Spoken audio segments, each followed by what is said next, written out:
Olá, minhas amigas e meus amigos, chegou a hora do nosso encontro nesta terça-feira, 16 de maio, data de uma batalha decisiva pelo trono de Portugal, na Guerra Civil Portuguesa, em 16 de maio de 1834.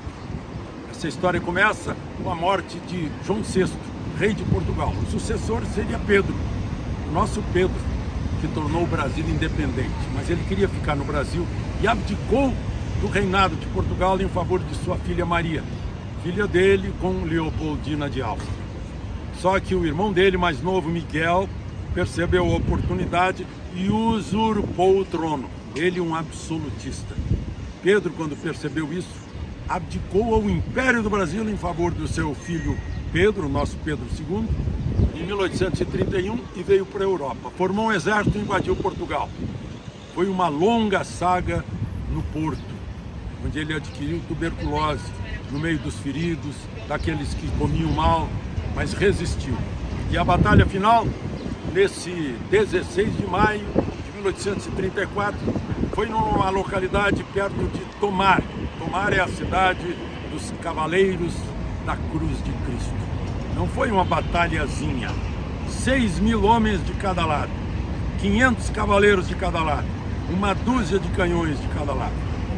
E Pedro ganhou. Miguel perdeu. Teve 1.400 prisioneiros e 2.900 baixas, quase metade, entre mortos e feridos.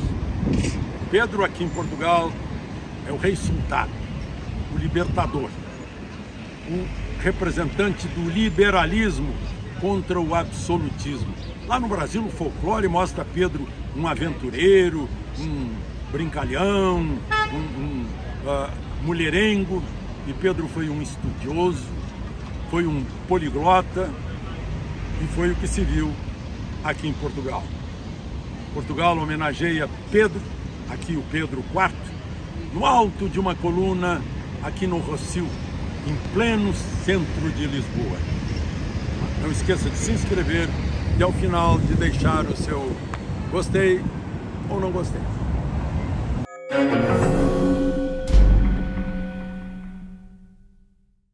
Pedro morreu em setembro do mesmo ano da batalha, de tuberculose, naquela cama que eu mostrei para vocês no Palácio de Queluz. E olha só, o rei, o imperador, o príncipe ilustrado que tivemos. Ele conhecia a música, ele fez o hino da independência, né?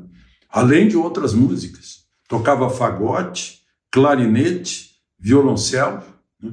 O tutor dele na infância era o vice-reitor de Coimbra, né?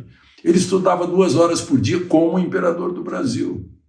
Ele sabia latim e alemão, falava inglês e francês, né? Então, não era só isso que diz o folclore brasileiro a respeito dele. Nós tendemos a desvalorizar tudo, né? Olha só, a Constituição, ele deixou uma Constituição no Brasil, a nossa primeira Constituição, 1824, uma monarquia constitucional, liberal. Foi essa a luta dele em Portugal e na Península Ibérica, contra o absolutismo da monarquia.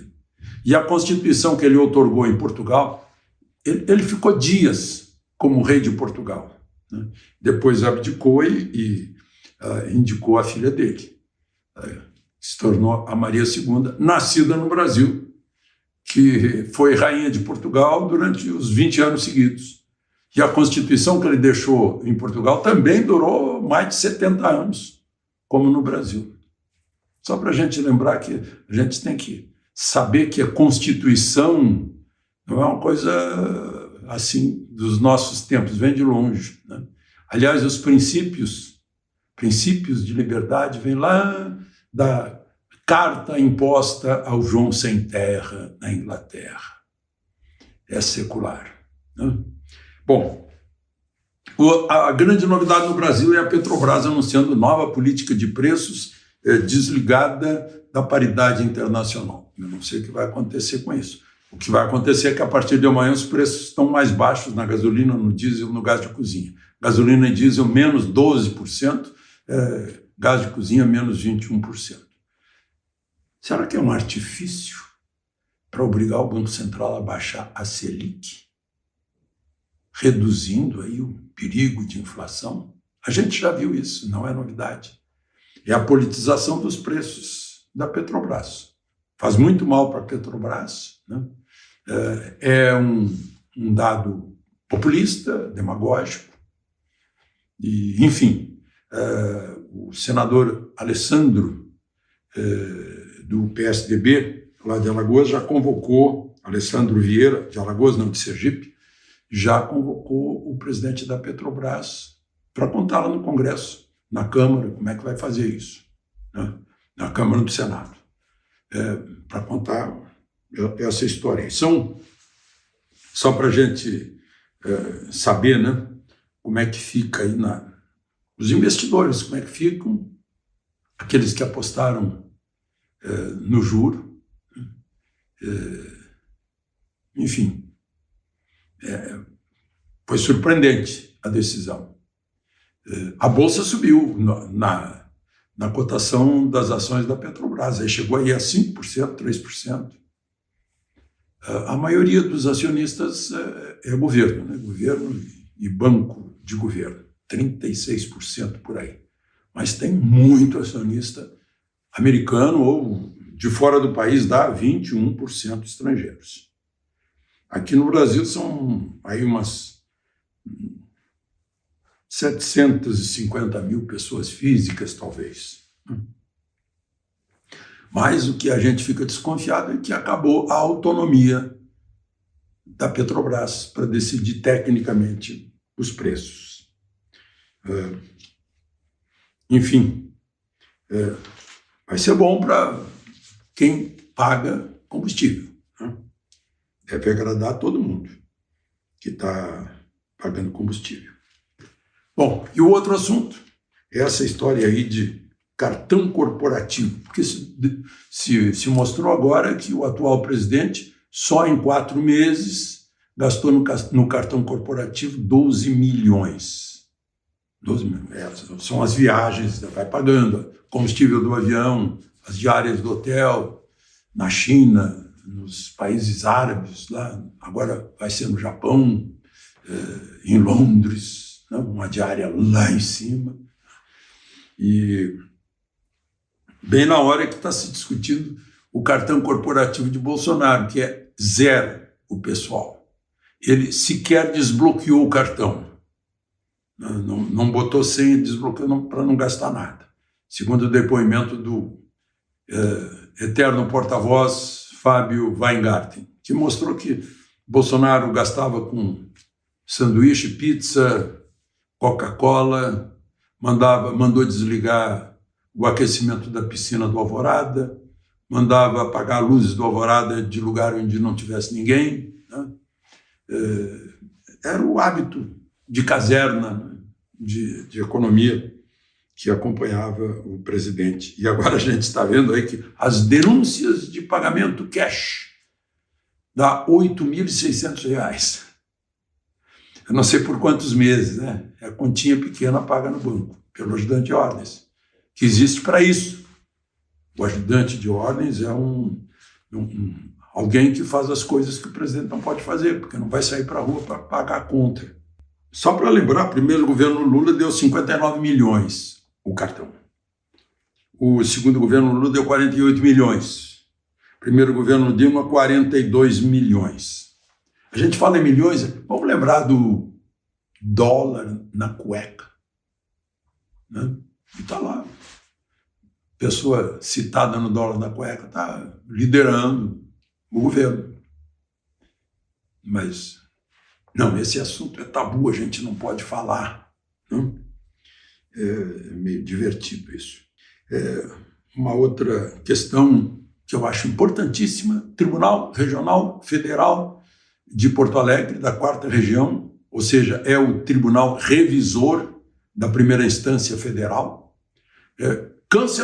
cassou uma decisão do juiz de Curitiba, aquele juiz, como é o nome dele, meu Deus, Eduardo Apio, que substituiu Moro na 13ª Vara e que cancelou uma condenação de Sérgio Cabral de 14 anos e 2 meses porque quem o condenou fora Sérgio Moro, e que não pode, porque o Sérgio Moro é suspeito, então sentença de Sérgio Moro não vale, vamos liberar o Sérgio Cabral, que já tem 19 outros processos, 400 anos de condenação. E cá para nós, hein, só entre nós. O Sérgio Cabral, com 400 anos de condenação, está mais livre que o Anderson Torres, que não tem nenhuma condenação. Ah, sim, Sérgio Moro virou suspeito porque vazou uma conversa entre ele e o promotor Deltan Dallagnol. Gente, estão fazendo de bobo, né? Ou querendo fazer os outros de bobo. Todo juiz conversa com o promotor e com a defesa e com a acusação.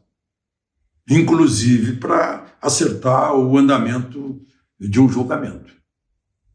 Conversa. É necessário conversar, meu Deus do céu. Será que a gente está caindo numa imposição de burrice?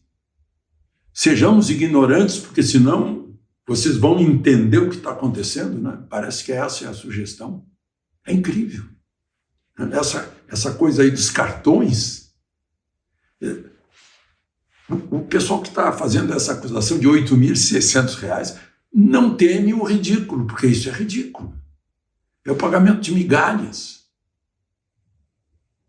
Sabe o que é? É que a honestidade é um péssimo exemplo para o país. É porque aí vão comparar. E comparando se descobre quem é honesto e quem não é. Seria muito melhor que todos fossem picaretas, né? Vamos igualar por baixo. Aí ninguém se ressalta, ninguém mostra, olha, isso é honesto. Portanto, o que você está fazendo é desonesto. Querem evitar isso. Eu imagino que seja. Porque é tão absurdo. Eu não sei se eu falei para vocês que o Pedro I também estudou lógica. Estudou geografia, história, ciências e lógica. Isso fere a lógica. Bom, sim, e tem uma outra. Agora, a Receita informou que as tais joias que foram supostamente apreendidas no aeroporto são isentas de imposto de importação, porque se trata de presente para o presidente da República, presente oficial. Sabe o que é oficial? Oficial é tudo aquilo que diz respeito ao governo. Uma outra questão aí. Gente, eu vi uma entrevista segunda-feira à noite, no Jornal da Record, de um ministro do Supremo, o decano, Gilmar Mendes. E eu quase não quis acreditar que fosse mesmo. Porque ele disse que Pazuello foi o pior ministro da Saúde. Ao dizer que é o pior, ele emite um julgamento, no caso de um juiz, uma sentença, e se torna impedido de julgar qualquer coisa que esteja ligado a Pazuello. Não. Eu nunca vi isso, um juiz dando esse tipo de julgamento fora. Pazuello foi o pior ministro da Saúde. Aliás, eu vi também o ex-ministro do Supremo, que até hoje a gente não entende porque que ele saiu, Joaquim Barbosa, dizer que o próximo ministro na vaga de Lewandowski deveria ser negro.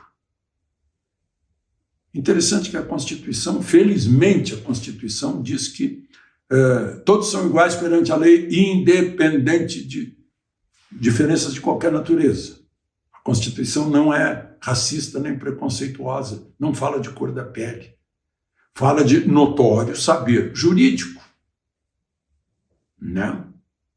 Tem coisas assim que a lógica não perdoa. Bom, e outra coisa, né? O ministro Gilmar Mendes, na entrevista, disse que se não fosse a atuação do Supremo, teríamos 1 milhão de mortos de Covid no Brasil.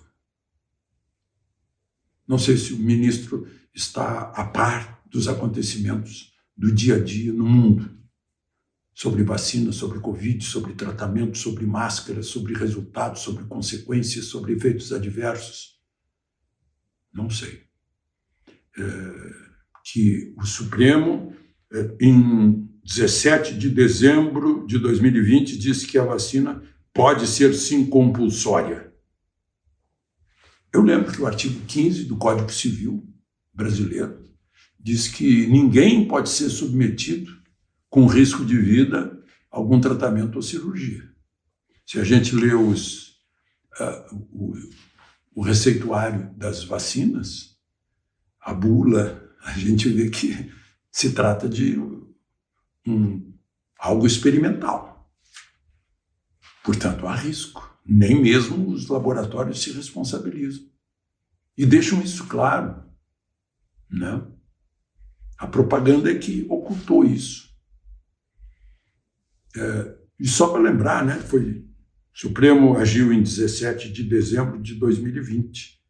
No dia 4 de fevereiro do mesmo ano, o presidente da República enviou para o Congresso todas as restrições, as obrigações, as novidades, entrando numa emergência contra a Covid. O ministro Gilmar Mendes fala em ativismo judicial, bendito ativismo. Pois é, só tem uma coisa que não recebeu o voto popular, origem do poder, para exercitar esse ativismo. Tem poderes constitucionais para julgar, né? Então é isso. De Lisboa, Alexandre Garcia.